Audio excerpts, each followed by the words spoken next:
Alright, I've got to be honest with you, I really don't know how to describe this one. Leading up to the release of Animal Crossing New Horizons, I went back and forth about whether or not I was even going to buy the game. I messed around with the original game on GameCube for like 2 seconds forever ago, so I wasn't really familiar with the series at all. I didn't really know what the game was about, and having spent nearly 100 hours in New Horizons over the last 2 weeks, I'm still not even sure I could explain it to you. Animal Crossing is filled with a ton of little chores and activities like catching bugs, fishing, and picking up sticks. You can try to describe building up your island, customizing houses, and playing dress up with your character, but no matter which way you put it, you're never going to be able to really convince someone just how good this game is through words. It just doesn't sound exciting because you don't really do anything. Yet it's a really good game and both captivating and addicting. I generally go through my routine of walking around the island, collecting resources, and talking to villagers over the course of about an hour every day. And what happens after that is almost never planned. In my travels, I tend to come across things that inspire new ideas that send me in completely random directions every single day.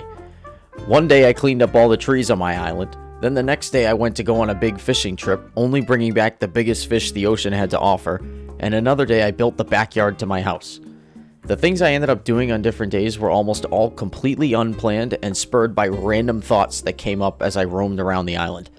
Hell, I woke up one morning expecting to only play for about an hour before I ended up playing for 4 hours fencing in all of my villagers' yards. The possibilities of this game are truly endless and entirely dependent on your own thoughts and creativity. New Horizons is just an incredibly relaxing game. Even if I had an objective when I sat down to play, it never felt like I was feeling any pressure or need to grind to get it done. You just sort of turn the game on and play. The combination of the art style, music, villagers, pacing, and general island vibes make this game incredibly charming. As soon as I fire up my Switch and jump into the game, I'm in a great mood. And given the current circumstances in the world, it's an incredibly well-timed release for Nintendo with people needing that kind of an escape. My only real complaint with New Horizons is how damn tedious it is. For a game that's entirely built around completing chores and customizing, there is an astonishing lack of quality of life features. Every single thing that you do has to be done one at a time. If you want to use items in your inventory, it has to be one at a time. If you want to craft something but your resources are in your storage, you have to go into your house to take the items out of storage before you can then go to craft the items one at a time. And in typical Nintendo fashion, doing anything online requires an obnoxiously slow and drawn-out process just to connect to your friends.